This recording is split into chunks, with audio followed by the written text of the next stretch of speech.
휴먼케어과 따뜻한 논쟁. 오늘은 뭐에 대해서 이야기해 볼까요? 혹시 이 주제 어떨까요? 저 오늘 학교 오는데 진짜 사람 엄청 많았어요. 근데 중간중간에 노인분들이 꽤 많이 앉아 계시는 거예요.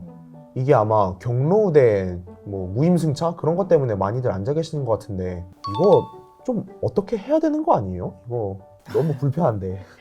오면서 많이 힘들었구나, 민성이가.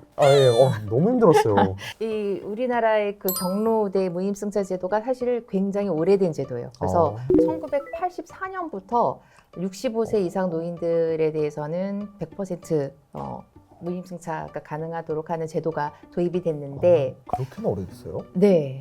근데 사실 이게 제도는 교통에 대해서 무임승차를 하게 해드리는 그런 제도지만 그 이면에는 소득 보충을 해드리고자 하는 노인들에게 그런 의미도 있습니다. 우리나라 노인들이 OECD 국가 중에 우리나라 노인 빈곤율이 1위라고 하잖아요. 그래서 굉장히 우리나라 노인들은 가난한데 그러면 가난하기 때문에 사실은 이제 필수적인 이용, 대표적인 필수적인 이용에 해당되는 게 바로 교통이잖아요. 우리가 어딘가로 이동을 하고자 할 때 자유롭게 이동할 수 있어야 되는데 그런 이동권이 제약을 받게 되기 때문에 그렇게 교통비라도 좀 제공해 드려서 필수적인 그 생활비인 교통비를 좀 이용하시게 하고 또 그만큼 그 생활에 보탬이 되고자 도입된 제도라고 볼 수 있어요.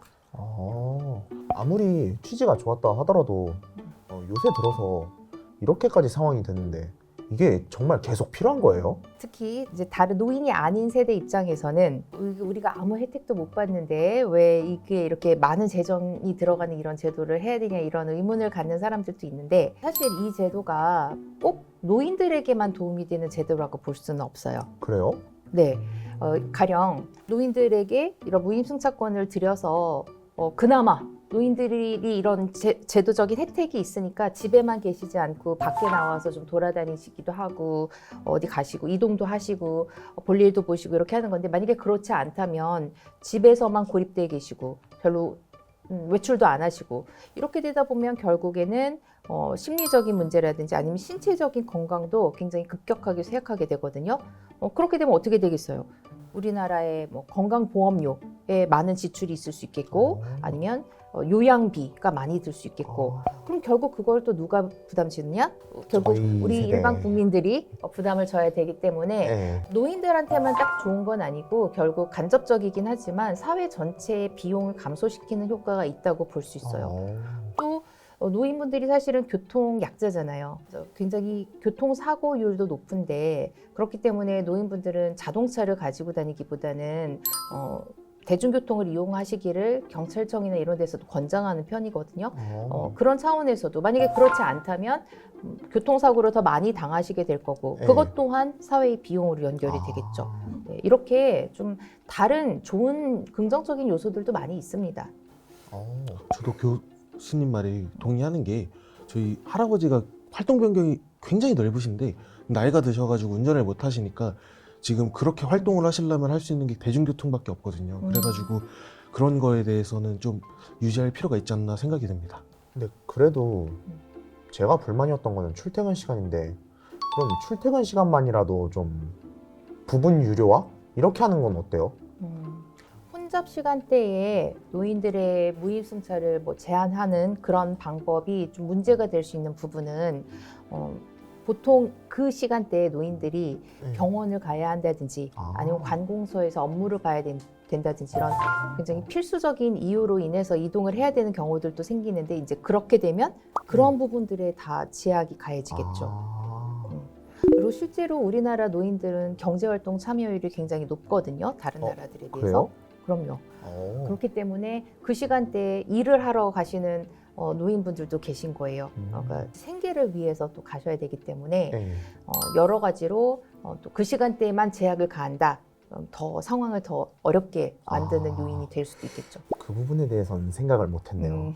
그런데 지금 방금 질문한 것처럼 출퇴근 시간 좀 민성이가 통학 시간에 지하철에서 너무 시달리다 보니까 그 시간대에 혼잡한 것이 노인들의 무임승차 때문이다라고 생각을 하는 것 같은데 과연 그러면 정말 노인들의 무임승차를 그 시간대에 제한하면 출퇴근 시간 혹은 통학 시간대에 그 혼잡이 많이 줄어들 거라고 생각해요? 그래도 어느 정도 해결되지 않을까요?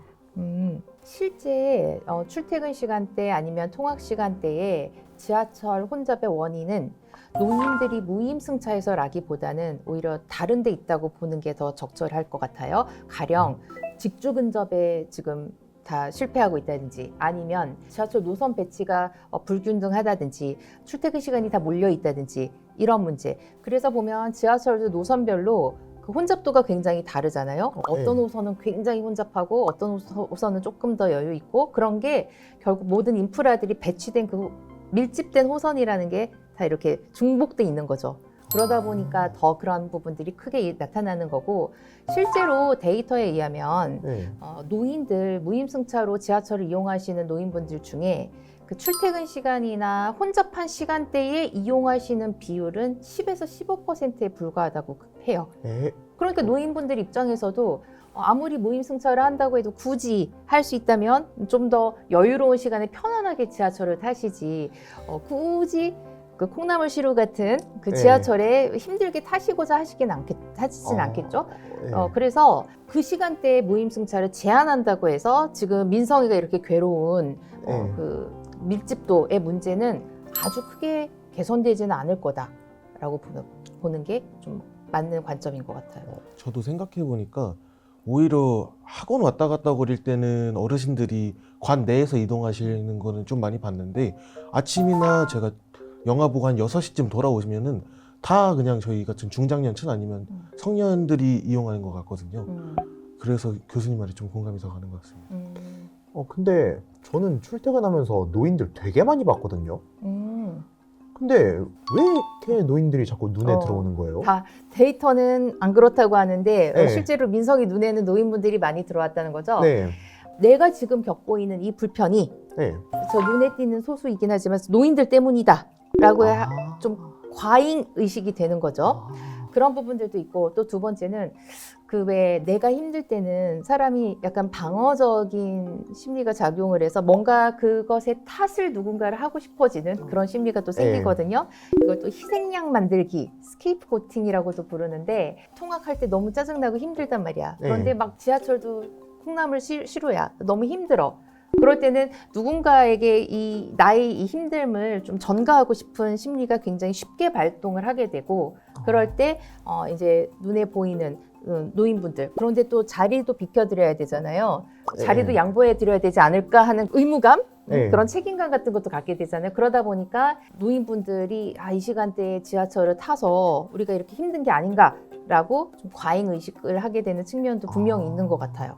버스 탈 때 보면은 제 앞에 어르신들이 서 계시면 마음이 편치 않아서 보통 비켜드리려고 하는데 제가 한번 말없이 비켜봐도 안 앉으시고 제가 앉으라고 하셨는데도 거부하셔가지고 좀 당황했던 기억이 있습니다. 오히려. 너는 그래? 나는 오히려 내가 앉아있으면 어르신들이 와서 눈치 주는데. 근데 이게 저희 다 세금이잖아요. 근데 그렇죠. 결국엔 노인분들이 점점 나이가 많아지시고 이거 저희가 지속적으로 부담해야 될 건데 이걸 좀 나이를 높인다던가 조정을 해야 되지 않을까요? 사실 이 제도가 1984년에 도입이 될 당시만 해도 우리나라가 이렇게 인구 고령화 문제로 골머리가 아플 줄 몰랐던 그런 시대이고 도입했던 그 시점하고 비교해서 인구 구조나 사회 환경이나 이런 부분들에 있어서 굉장히 많은 변화가 있는 건 사실이에요. 그래서 일각에서는 이 제도를 어떻게 해야 되냐에 대해서 문제제기하는 사람들도 있고 지금 들어봤을지 모르겠지만 정년을 연장한다든지 아니면 노인이라는 기준 연령이 이제 원래 65세 정책의 기준 연령들이 65세가 일반적인데 이 65세를 상향해야 된다든지 하는 그런 논의들이 진행이 되고 있는데 아마 이 노인들의 무임승차 제도도 뭔가 그런 연령 기준에 대한 조정의 움직임이 있지 않을까 하는 생각이 들어요.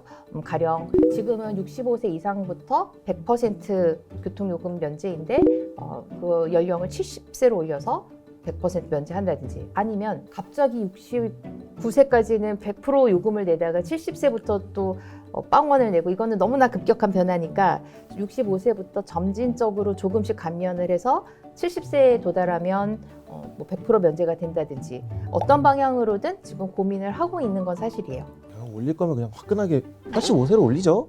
85세는 너무한 거 아니에요? 우리가 아. 평균 수명이 83세인데 그럼 어떻게 다 너무했다. 우리 돌아가시고 나서 지금 요금을 감면하는 거는 조금 너무 과하죠? 조금만 관점을 바꿔보면 이렇게 힘든 거는 다른 데 원인이 있을 수 있다. 노인들의 무임승차 때문이 아니라 어떤 지하철 노선의 구조적인 문제라든지 뭐 직장과 주거지의 문제라든지 네. 여러 가지 문제가 있을 수 있다라고 좀 포괄적으로 생각을 해보고 또 나아가서 사실은 이제 민성이랑 두윤이도 언젠가는 노인이 되겠죠. 네. 그러면 이런 무임승차 제도가 있다면 그때 가서는 어떨 것 같아요? 아. 그때 가서 또 좋겠죠. 네. 네. 그렇게 우리가 약간 열린 자세로 이 문제를 바라볼 필요가 있지 않을까 생각이 드네요. 얘기해보면서 오늘 별 생각은 없었는데 청년층의 불만도 있고 노인분들의 좀 필요성도 있다 보니까 저희가 이걸 앞으로 좀 어떻게 해결해야 될지 좀 고민을 좀 더 해봐야 되지 않나 생각이 들었습니다. 저는 처음에는 이게 도대체 왜 필요한가 싶었는데 뭐 이렇게 들어보니까 노인분들을 위해서도 필요하고 지금 일하고 있는 청년층, 중장년층을 위해서도 필요하고 미래의 저에게도 필요한 제도라고 다시금 볼 수 있게 되었습니다. 네, 좀 좋은 시간이 되었다니까 다행이네요. 이 세상에 정답은 없지만 정답을 찾아가는 과정은 분명히 있겠죠. 그 전에 불만스러웠던 문제라고 하더라도 한번 다시 곱씹어보고 다른 사람의 관점이 돼서 역지사지 해나가다 보면 뭔가 이제 우리의 삶도 좀 더 행복해지고 더 네. 좋은 세상을 만들 수 있지 않을까 네. 싶네요. 휴먼케어학과 따뜻한 논쟁 오늘은 여기서 마치겠습니다. 감사합니다.